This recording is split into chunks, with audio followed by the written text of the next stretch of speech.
Hey guys, so today we're going to be installing a full ISR performance bucket delete arms, camber arms, and then traction arms on the G, which will be replacing, I believe, that spring bucket right here will get replaced, as well as that front arm, and then I think the other arm back there as well. So all those arms are going to get replaced. So these look pretty good, actually. Oh, I also got the, what are these called? The lockout bolts, or the lockout kit, I guess. I don't know, some weird ass name, but I got that with it. These arms are actually amazing quality. Like, these are fucking thick boys. They also come with this little hand joints spacers. So I believe some are for the 370Z and some are for the 350Z. So we'll see which ones are which. I already have some on there, so. But quality looks good on them, I'm not gonna lie. So, yeah, let me take off this wheel and I'll show you guys the process. All right, so it's just a 17 mil bolt and then a 18 mil nut in the back, or a 17 mil bolt, depends what side you take off. And then you should be able to, well, let's grab this. It's a hammer. There you go. You should be able to drop this.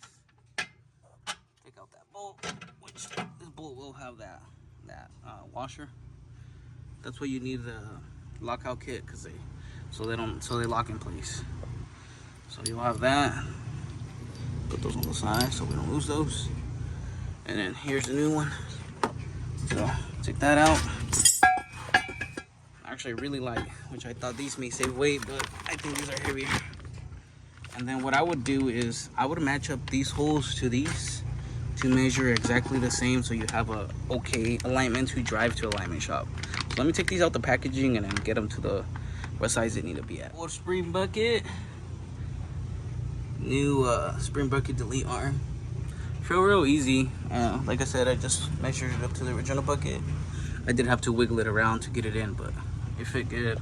And then those lockout bolts go like this. Let me see.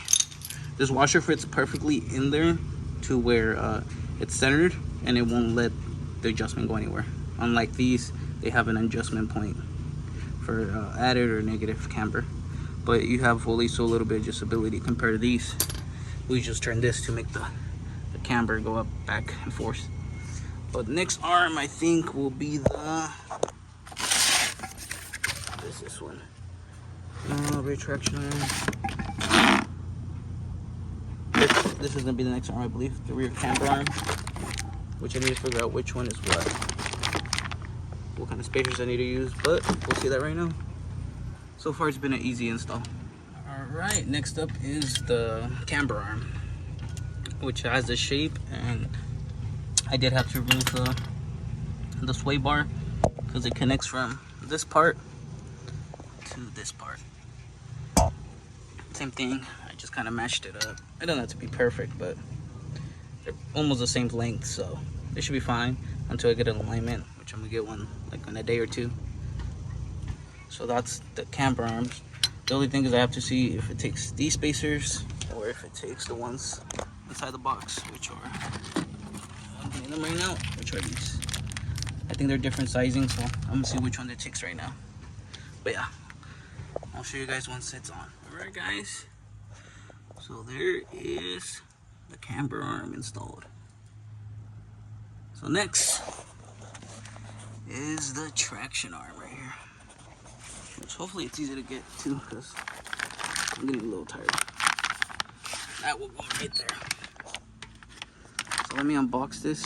Oh, and yeah, you did have to use I think I mentioned it, the spacers inside the bag for the camber arms, the other ones. So this is up next. Let's figure this one out. It looks simple enough, a bolt there and then a bolt. Alright, and the camber arm is done. Looking real good. Same thing, that washer goes there, bolt goes here, you reuse that one. And yep, put the sway bar back on and link back on. Next is the traction arm. That, I believe, is this arm. So let's take this apart next. All right, this is the old traction arm, which is that one. And then here's the new one. I ended up using the original bolts.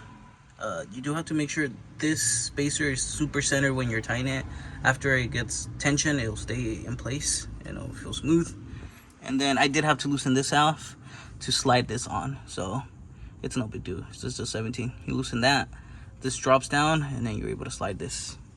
This arm, I would say you can't adjust it till it's on. So you have to make sure all the thread is all the way in, and then you slide it onto here, and then you slide this on. I had to run the bolt before I added the spacer, so this slid in, and then I added the spacer.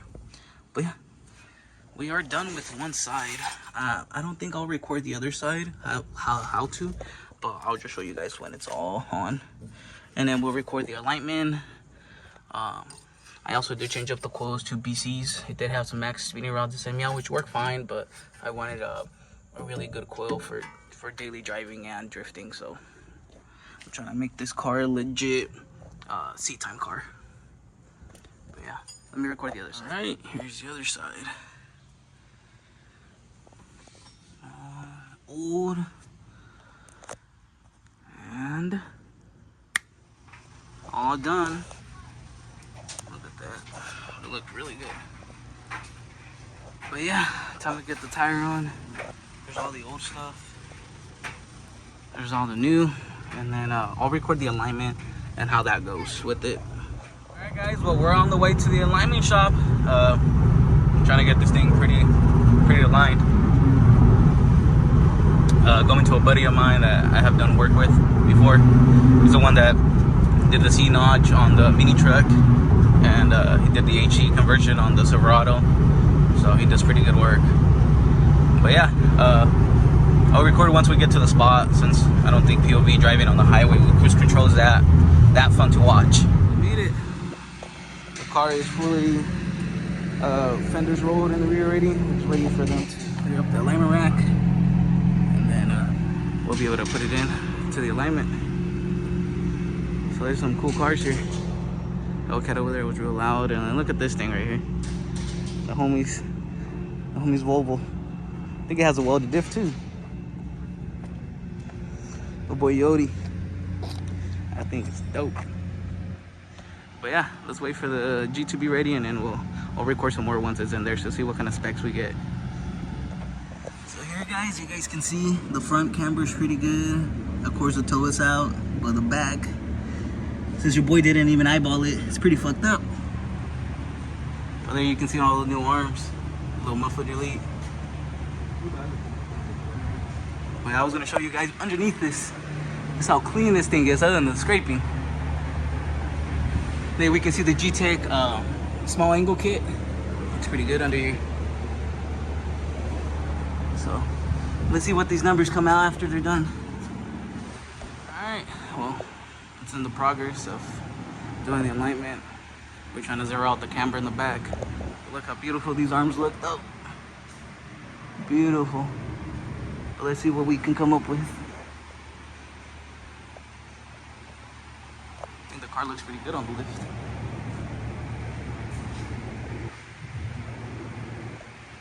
Mean looking car.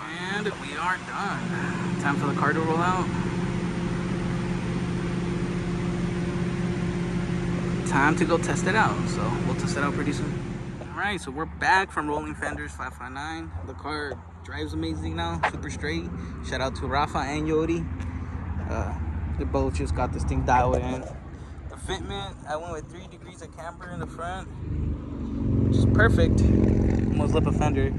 The back, it is a different offset wheel, but it's perfect for what I like.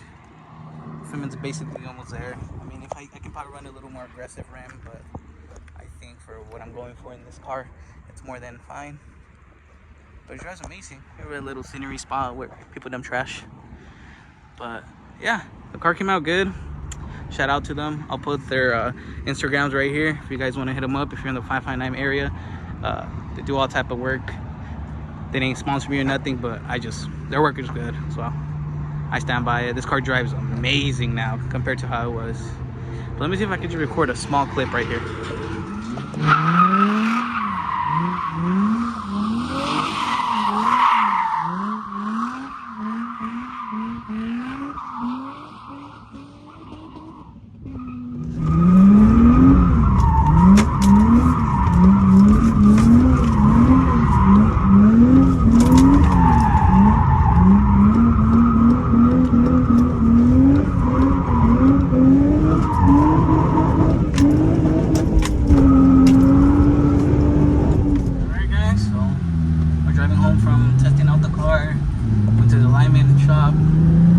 Drives amazing though. It's kind of hard to show you guys with one hand, but just take my word for it. It drives amazing. The alignment's really dialed in. The car feels very floaty, which is nice. And whatever you tell it to do, it does it. Steer wheel's straight. But yeah, I think the alignment came out really good. I think the only thing, oh shit, goddamn, these cars are crazy out here. I just get scared to have the phone outside and then fucking cars like, damn man, what is this guy doing? But I need to get that set up too. I need a camera inside. I think probably hook one up to the glass right there and it'll be good. But yeah, temps are good. Everything's been good on this car recently still. So